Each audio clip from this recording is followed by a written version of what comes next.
Basically इस समय हम चर्चा कर रहे थे भारत में सिंचाई की जो वर्तमान सुविधाएं हैं या जो इनपुट्स हैं उन पर जब चर्चा करते हैं। देखिए, भारतीय कृषि के अंतर्गत जब हम इनपुट्स या लागतों की बात कर रहे थे तो उस पर हम बात कर रहे थे, उर्वरकों की बात कर रहे थे, हम फर्टिलाइजर्स की बात कर रहे थे। और जब हम फर्टिलाइजर्स की बात कर रहे थे तो इसके अंतर्गत सबसे पहले हमने भारत में उर्वरक उपभोग या फर्टिलाइजर कंजम्पशन का जो पैटर्न था उसको देख लिया था। यहाँ पर अगर आपसे ये प्रश्न पूछा जाए 5 अंक में कि भारत में उर्वरक उपभोग के पैटर्न, प्रतिरूप ज्यादा ठीक है, पैटर्न है ना, इंग्लिश वर्ड अगर आप ध्यान देंगे तो पैटर्न का मतलब है कि जो टेंडेंसी दिख रही है हमें, जो प्रवृत्ति दिख रही है, तो उसके बारे में हमने चर्चा की कल। और इसके बाद में आज हम आगे बढ़ेंगे कि हमारी जो स्थिति है उर्वरक उपभोग की। अब उर्वरक उपभोग की बात जब हो रही है तो यहाँ उत्पादन की बात कर लेते हैं। जैसे कि वित्तीय वर्ष 2018-19 की बात करें, देखिए 3 प्रकार के उर्वरक और भी होते हैं एनपीके के अलावा, परंतु जो मुख्य बातें होती हैं वो एनपीके की ही बात है, नाइट्रोजन, फास्फोरस और पोटास। ठीक, इसके अलावा अन्य भी होते हैं परंतु 3 ही मुख्यतः लेकर हम चलते हैं। तो जो नाइट्रोजन उर्वरक है यह नाइट्रोजन आधारित उर्वरक है जिसके अंतर्गत हम यूरिया को मुख्य महत्ता देते हैं, जिसमें उत्पादन की जो क्षमता है हमारे पास, उत्पादन की जो क्षमता है वह 2018-19 के जो हमारे पास फाइनल डेटा है उसमें 138.83 लाख टन है। इसको अंडरलाइन कर लीजिएगा, 138.83 लाख टन। वही जो फास्फेट या फास्फेटिक उर्वरक है उसका उत्पादन है हमारे पास लगभग 47.23 लाख टन। और इसके बाद जब हम पोटाश आधारित उर्वरकों की बात करेंगे तो उत्पादन यहाँ पर है 0। प्रारंभिक परीक्षा में यह प्रश्न पूछा जाता है कि भारत में किस प्रकार के उर्वरकों का उत्पादन बिल्कुल नहीं होता है, तो उत्तर है पोटाश आधारित, हम पूरी तरह से आयात पर निर्भर करते हैं। तो नाइट्रोजनी उर्वरक जो है वो है हमारे पास लगभग 140 लाख टन के आसपास। इसके बाद फास्फेट आधारित लगभग 50 लाख टन, और जो पोटाश आधारित उर्वरक है उस पर हम बात कर रहे हैं 0। That's it.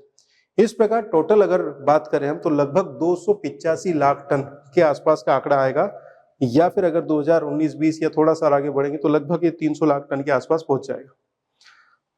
अब इतना उत्पादन होने के बाद भी हमारे देश में जो उर्वरक की जो मांग है वो काफी बड़ी है, और ऐसी स्थिति में कई बार हमें उर्वरक का आयात भी करना पड़ता है। तो पोटाश उर्वरक तो हमें पूरी तरह से आयातित ही है, पूरी तरह से इंपोर्ट करना पड़ता है, परंतु नाइट्रोजन तथा जो पोटाश, नाइट्रोजन तथा फास्फेटिक जो उर्वरक है वह हमें आयात भी करना पड़ेगा। फिर से दीजिए, नाइट्रोजन तथा फास्फेटिक उर्वरक उत्पादन हो रहा है लगभग 300 लाख टन, परंतु उसके बाद भी हमें आयात करना पड़ रहा है। वहीं पोटाश आधारित जो एनपीके में जो के है वो है पोटाश, पोटाश आधारित उर्वरकों के लिए पूरी तरह से हमें आयात पर निर्भर करना पड़ता है। जो आंकड़े हैं वो इस प्रकार के लगभग 32% जो हमारा कुल उर्वरक उपभोग है 32% वह हमें आयात करना पड़ता है, यानी कि एक ठीक ठाक मात्रा में हमें आयात पर निर्भरता बनाए रखनी पड़ती है। अब ये बातें मैं क्यों कर रहा हूँ, ये बातें मैं इसलिए कर रहा हूँ क्योंकि हमें बात करनी पड़ेगी उर्वरकों पर मिलने वाली सब्सिडी की। और जब ये डाटा, ये चार्ट आपके सामने है 2018-19, 19-20 और 20-21, ठीक, इसका प्रयोग आप आने वाली एग्जामिनेशंस पे करते रहिएगा, बहुत अच्छी बात है। अब हम बात करते हैं सब्सिडी की, या fertilizer pricing policy and subsidy. इसकी जब चर्चा करते हैं हम तो यहाँ पर 2 तरह की चीजें आप समझ लीजिए। नंबर 1 बात कि भारत अपने उर्वरक उपभोग का लगभग 70% भाग खुद उत्पादन करता है, ये अच्छी बात है। परंतु ये जो उत्पादन है ये शासकीय तथा गैर शासकीय अर्थात प्राइवेट कंपनियां तथा गवर्नमेंट कंपनियां दोनों मिलकर करती है, परंतु इसमें अधिकांश जो भाग है वो प्राइवेट कंपनियों का है। अब यहाँ पर जो सब्सिडी दी जाती है, देखिए जो सब्सिडी संबंधी या आर्थिक सहायता संबंधी जो मुद्दे हैं वो काफी महत्वपूर्ण है। इसमें सबसे पहली बात तो ये है कि यहाँ पर उर्वरक सब्सिडी का मतलब यह है कि उर्वरकों को किसानों तक पहुंचाने में उनके मूल्यों को कम करना, नंबर 1। और दूसरी बात, उर्वरक उद्योग को संरक्षण, ताकि वे लंबे समय तक उर्वरक उत्पादन करते हैं, अदरवाइज अगर वो ठप हो गए तो मामला गड़बड़ हो जाएगा। तो नंबर 1 बात है। 2 तरह की नीतियां हैं। पहली तरह की नीतियां हैं कि उर्वरक की उपलब्धता बनी रहे। नंबर 2, उर्वरक उत्पादन करने वाली जो इकाइयां हैं निरंतर चलती रहे, संरक्षण, उनको प्रोटेक्शन दिया जाए, दैट्स इट। अब आर्थिक सहायता की बात कर लेते हैं। तो जब हम आर्थिक सहायता की बात करें तो आप ये देखेंगे कि 2017-18 में जो हमारे पास नए आंकड़े हैं 2017-18 के, उसमें लगभग 65,000 करोड़ रुपए की उर्वरक सब्सिडी गवर्नमेंट दे रही है। 65,000 करोड़ रुपए की उर्वरक सब्सिडी, जो कि काफी बड़ी है, क्योंकि 1950-51 या कहें कि अगर 80-81 की बात करें, ज्यादा पुराना ना जाए, कुछ वर्षों पहले जाए, तो ये मात्र हुआ करती थी 500 करोड़ रुपए के आसपास। तो 500 करोड़ रुपए आज बढ़कर कितने हो गए? 65,000 करोड़ रुपए। और ये जो मात्रा है, या यूं कहें कि ये जो सब्सिडी, ये लगभग 25 से 40% तक है। देखिए, सब्सिडी यहाँ किस तरह से दे रहे थे? जैसे अगर हमें इलेक्ट्रिसिटी सब्सिडी देनी है तो उसमें क्या है, या तो राज्य सरकार या केंद्र सरकार किसी योजना के अंतर्गत किसी निश्चित मात्रा तक जो बिजली खपत है उस तक का बिल माफ कर दे, या फिर किसानों को कम मूल्य पर बिजली उपलब्ध करा दे, या फिर उनको महीने के हिसाब से कि भैया इतने महीने में केवल आपको इतना पैसा देना है, इस तरह से कम मूल्य पर बिजली उपलब्ध करा दे। एक तो ये तरीका है। उर्वरक सब्सिडी का तरीका दूसरा है। इसके अंतर्गत जो सरकार है वो इनडायरेक्ट वे में वो क्या करती है कि जो उर्वरक बनाने वाली कंपनियां हैं उनको सब्सिडाइज करती है या उनको फायदा पहुंचाती है। वो फायदा कैसे होता है इसको समझ लीजिए। सरकार उर्वरकों के मूल्य को तय करती है। ध्यान दीजिए, गवर्नमेंट फर्टिलाइजर के मूल्य को तय करती है। यूरिया आधारित या कहेंगे नाइट्रोजन आधारित या फास्फेट आधारित या पोटाश आधारित जो उर्वरक है उनके प्राइसिंग को तय करती है और कई तरह से अवेलेबिलिटी उपलब्ध कराती है। जब ये प्राइसिंग तय करेंगे तो वे कंपनियां जो कि इन उर्वरकों को उत्पादित करती हैं वह उत्पादन करना क्यों चाहेगी अगर उनको प्रॉफिट ना मिले? तो गवर्नमेंट क्या करती है कि उनके लागत मूल्य तथा बाजार मूल्य जो कि अपेक्षित है, एक निश्चित प्रॉफिट को वो सर्टेन अमाउंट पर तय करती है और उसके बाद में कंपनी के लागत मूल्य तथा उस प्रॉफिट के बीच का जो भाग है उसको वो सब्सिडी के रूप में कंपनी को उपलब्ध कराती है। कंपनी इसके बदले में क्या करती है, वो उर्वरक आपको निश्चित मूल्य पर किसानों को उपलब्ध कराती है। That's it. अब जो यहाँ पर इसको मैन्युफैक्चर कर रहे हैं उनको देती है कंपनियों को, और दूसरा जो आयात कर रहे हैं जैसे कि पोटाश उर्वरक है वो आयात हो रहा है, तो वहां पर जो आयात करने वाले लोग हैं या कंपनियां हैं उनको ये सब्सिडी उपलब्ध कराई जाती है ताकि वो निश्चित मात्रा पे निरंतर रूप से भारतीय कृषकों को उर्वरक या रासायनिक उर्वरक उपलब्ध करवाते रहे।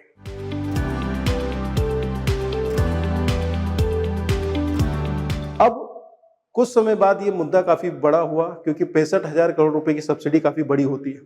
ऐसी स्थिति में गवर्नमेंट ने कहा कि अब हम क्या करते हैं, पार्शियल डी कंट्रोल की स्थिति अपनाते हैं। अर्थात कंपनियों को यह कहा गया कि आप कुछ मात्रा में अब हम सब्सिडी को कम करते हैं, आप अपने मूल्यों का निर्धारण करें। जैसे कि फास्फेटिक तथा पोटाश उर्वरकों से नियंत्रण हटा लिया गया, केवल यूरिया पर ही नियंत्रण बाकी है। सबसे ज्यादा मात्रा में हम यूरिया का ही प्रयोग करते हैं। अगर आप ध्यान दीजिए, आपके घरों में जो खाद आता है उसमें सबसे ज्यादा यूरिया की बोरियां आती होंगी।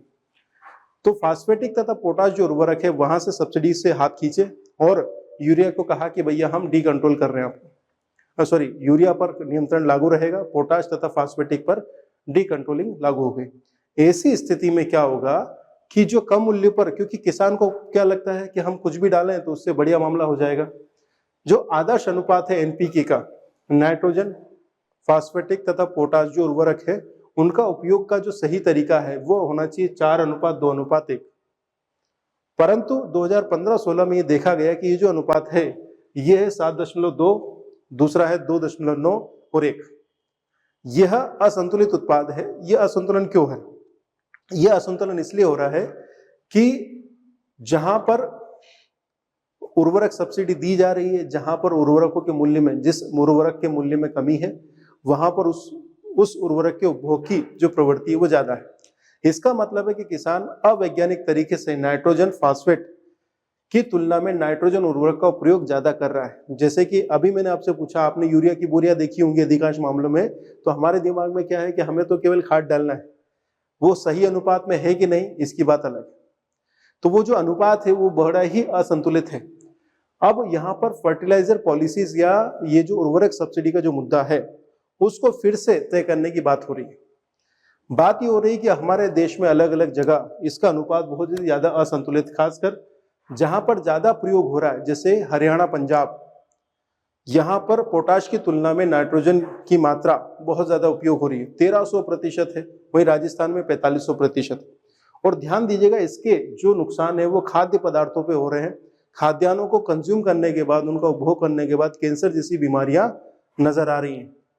बहुत सारी ऐसी मेडिकल प्रॉब्लम्स हैं जो कि उठा के आ रही है। दूसरी बात, जो अर्थशास्त्री वो ये कह रहे हैं कि इससे किसानों को उर्वरकों पर दी गई सब्सिडी का फायदा ज्यादातर बड़े किसान उठाते हैं, छोटे किसान नहीं उठाते। क्यों?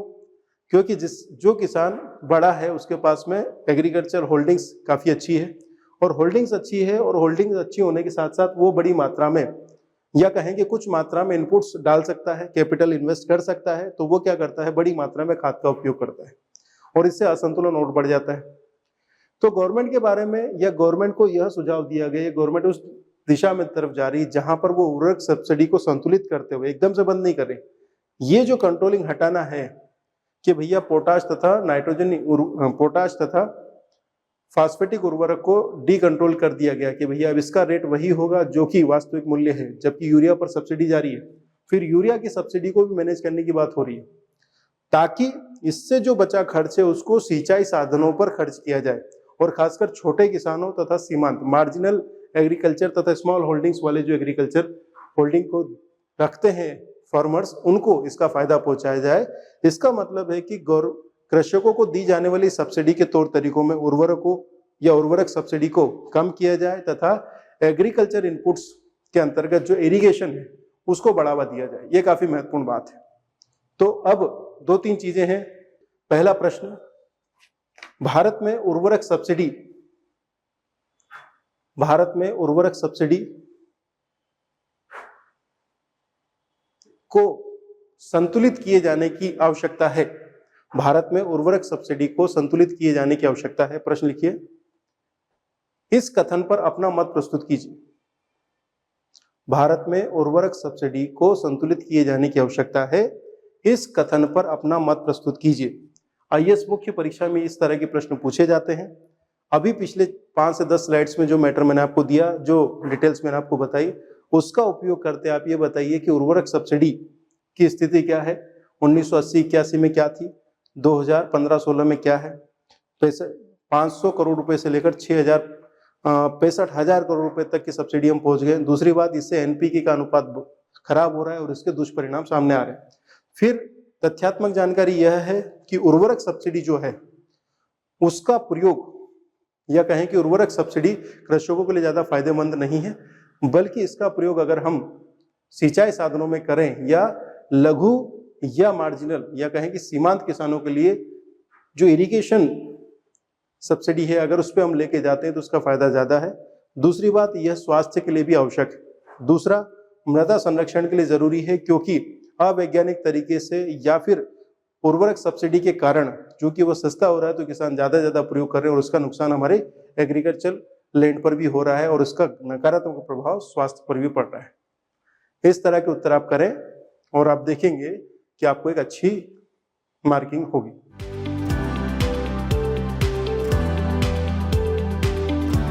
सब्सिडी के बाद में, उर्वरक फर्टिलाइजर के बाद में, हम बात कर लेते हैं बीजों की, एम्पावर्ड वैरायटी या इंप्रूव वैरायटी ऑफ सीड्स की, या हाई यील्ड वैरायटी सीड्स की। ऐसा माना जाता है कि अगर बीजों की क्वालिटी बेहतर हो तो केवल इसी बात से, बीज अगर अच्छे होंगे तो 20 से 25% तक उत्पादन बढ़ाया जा सकता है। इसका सबसे अच्छा एग्जाम्पल है 1966-67 से शुरू हुई जो हाई यील्ड वैरायटी के जो सीड्स हैं, जिनका प्रयोग शुरू हुआ, और हमारे यहाँ पर एग्रीकल्चर के क्षेत्र में ग्रीन रेवोल्यूशन देखा गया, हरित क्रांति देखी गई। गेहूं के बीज आयात किए गए और उनसे हमारे देश में हरियाणा पंजाब क्षेत्र ने क्रांति मचा दी, उत्पादन कई गुना बढ़ गया। 1966-67 से पहले, ध्यान दीजिएगा, ये ऐसा टाइम है, इससे पहले बहुत सारे प्रधानमंत्री, या कहेंगे उससे पहले जवाहरलाल नेहरू और हमारे शास्त्री जी, और शास्त्री जी के बाद इंदिरा जी, इनकी चिंता सबसे बड़ी ये थी कि हमारे लोगों के लिए खाना उपलब्ध हो। 1965 के युद्ध के बाद में भोजन की किल्लत थी और गेहूं की उपलब्धता ना के बराबर थी। ऐसे में हम लोग भोजन के लिए भी या गेहूं के लिए भी आयात पर निर्भर थे। बहुत सारी स्कीम्स आई जिसके अंतर्गत अमेरिका से गेहूं आया और उसकी क्वालिटी बहुत खराब रही। ऐसी स्थिति में 1966-67 में इंदिरा गांधी के टाइम पीरियड में शास्त्री जी चले गए थे, उसके बाद इंदिरा जी आई और यहाँ पर हमने फर्स्ट रिवोल्यूशन की शुरुआत की। और जैसे ही फर्स्ट रिवोल्यूशन की शुरुआत हुई उसके 10 सालों में हम देखते हैं कि भारत में अनाजों को आयात करने की आवश्यकता काफी कम पड़ रही थी। इसका मतलब क्या है कि हाई यील्ड वैरायटी के जो सीड्स थे, जो उन्नत किस्म के बीज थे, उन्होंने भारत में उत्पादन को कई गुना ज्यादा बढ़ाया। इसी समय रासायनिक खादों तथा सिंचाई को साथ में संयुक्त किया गया, तो उच्च गुणवत्ता वाले बीज, इसके बाद में रासायनिक खाद और पानी की उपलब्धता, इन तीन चीजों ने गेहूं के उत्पादन में इतनी अच्छी वृद्धि की कि हरित क्रांति के जो सबसे ज्यादा लाभ लेने वाले जो फसलें थी उसमें गेहूं शामिल था। इसके अलावा ये जब बीज आ गए तो फिर हमारे देश में जो अनुसंधान परिषदें थी या फिर हमारे जो रिसर्च इंस्टीट्यूट थे, उन्होंने हाइल्ड वैरायटी के सीड्स बनाना शुरुआत की और ये काम लगातार हो रहा है। और 1960 और 70 के दशक में केवल खाद्यान्न तक था, बाद में ये जो काम है ये दालों पर, तिलहन पे तथा अन्य प्रकार के जो उत्पादन करने वाली चीजें वहां पर ये शामिल हो गया और इस दिशा में हम लगातार कोशिश भी कर रहे हैं। इसका मतलब है कि इनपुट्स में बीजों की गुणवत्ता काफी मायने रखती है। इसको आप शॉर्ट फॉर्म में ले लीजिए। अभी तक यहाँ पर 5 अंकीय प्रश्न या 11 अंकीय प्रश्न डायरेक्ट पूछे जाने की संभावना नहीं है, परंतु उर्वरकों के बाद जो सबसे ज्यादा महत्वपूर्ण मुद्दा है वो है सिंचाई या बेटर इरिगेशन सिस्टम का। सिंचाई व्यवस्था की बात कर लेते हैं। अब यहाँ पर कुछ ऐसे डाटा है जो कि ध्यान रख लीजिए। एक होती है रबी की फसल, एक होती है खरीफ की फसल। खरीफ की फसल सामान्यतः मानसून आधारित है, जबकि रबी की फसल वहां होती है जहां पर सिंचाई की सुविधाएं बेहतर होती है। मतलब रबी की फसल में बहुत सारा ऐसा मामला आता है उन फसलों का, जैसे कि मटर है, गेहूं है, जहां पर इरिगेशन बहुत ज्यादा जरूरी है। इसके अलावा कुछ वार्षिक फसलें ऐसी होती हैं जैसे कि नकदी फसलें हैं या फिर ऐसी फसलें हैं जो कि गन्ना, कहवा की खेती में आती है, रबड़ की खेती, यहाँ पर इरिगेशन की अवेलेबिलिटी जरूरी होती है।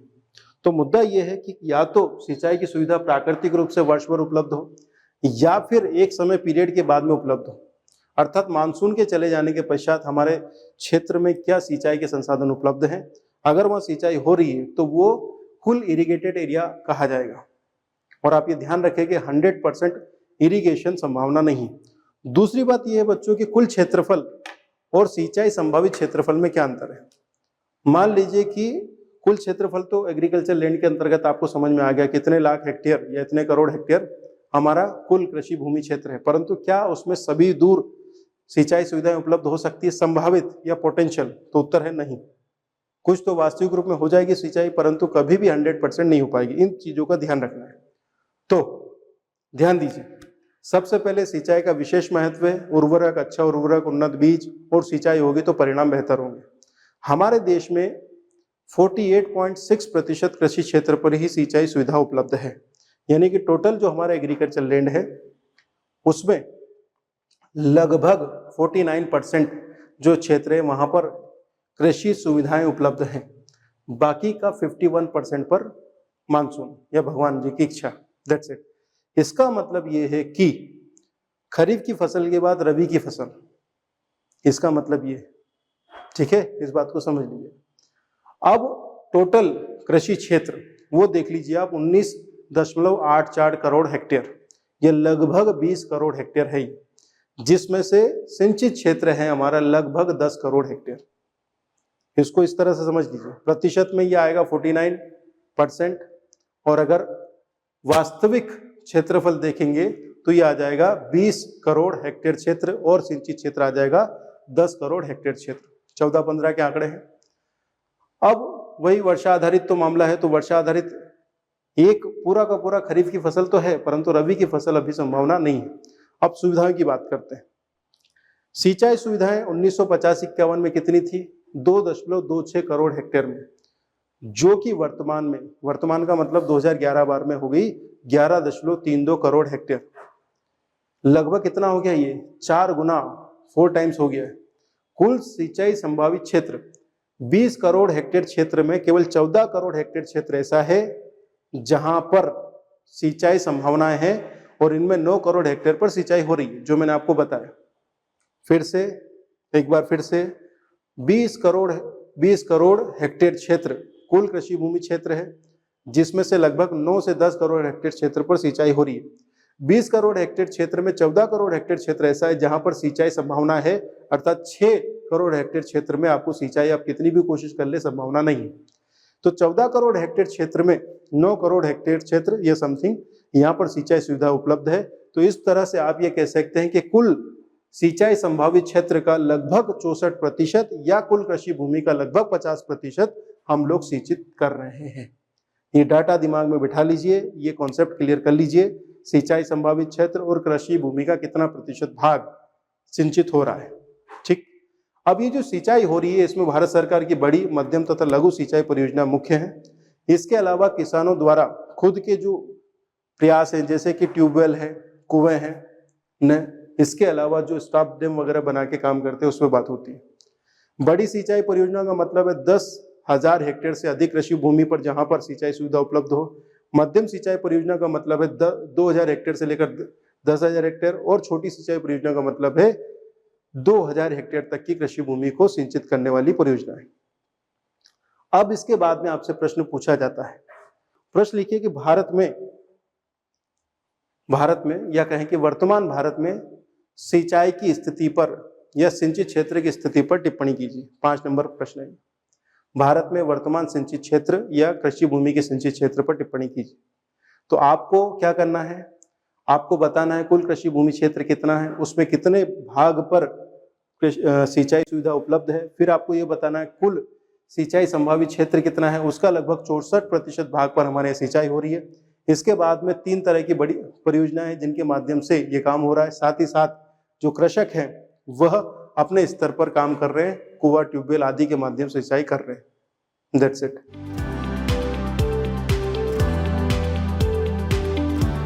अब सिंचाई के साधनों पे थोड़ी सी चर्चा करते हैं। सिंचाई के साधनों पर सविस्तार निबंध लिखिए, अर्थात 11 अंकीय प्रश्न में आपसे पूछा जा सकता है सिंचाई के संसाधन कितना क्षेत्र किस संसाधन से युक्त है। उसके बाद आप बाकायदा मैप बनाइए इंडिया का और उसको इंडिकेट कर दीजिए। दूसरा बड़ा प्रश्न ये बन सकता है कि भारत में वर्तमान सिंचाई सुविधाओं की स्थिति को स्पष्ट करते हुए विभिन्न सिंचाई संसाधनों पर टिप्पणी कीजिए। इसका मतलब ये है कि सिंचाई कितने में हो रही है और इस सिंचाई के लिए किन किन संसाधनों का प्रयोग हो रहा है। तो अब हम किस पे बात करेंगे, भारत में सिंचाई के विभिन्न रिसोर्सेस या means of irrigation in India, इस पर चर्चा करने वाले हैं। अब देखिए, इसके बाद ये जो सिंचाई वाला मुद्दा है ये काफी बड़ा है और इस पर अलग अलग सेगमेंट पे हमें बात करनी है। तो मेरा केवल ये कहना है, निवेदन आप लोगों से, कि एग्रीकल्चर वाला सेगमेंट जल्दी ही ये पिकअप हो चुका है और ये अच्छी तरह से जा रहा है। आप थोड़ा सा राइटिंग प्रैक्टिस को जारी रखिएगा और ये जो महत्वपूर्ण डेटास मैं आपको बता रहा हूँ इनका उपयोग जरूर करना है आपको। जो लोग अधिकांश मामलों में इकोनॉमिक्स को सीरियसली लेते हैं या फिर अपने निबंध में या अपने आंसर राइटिंग में इन चीजों को लेते हैं, उसका फायदा उनको ज्यादा मिलता है। इस बात को ध्यान रख लीजिएगा। इसका फायदा केवल यही नहीं है, आपको ऐसे में या अपने आंसर राइटिंग में जब भी इनका प्रयोग करेंगे इसका फायदा मिलेगा आपको। तो इन आंकड़ों का प्रयोग आप जरूर करें, ऑथेंटिक है। चलिए, आज की मुलाकात यहीं समाप्त की जाती है। Okay, thank you very much.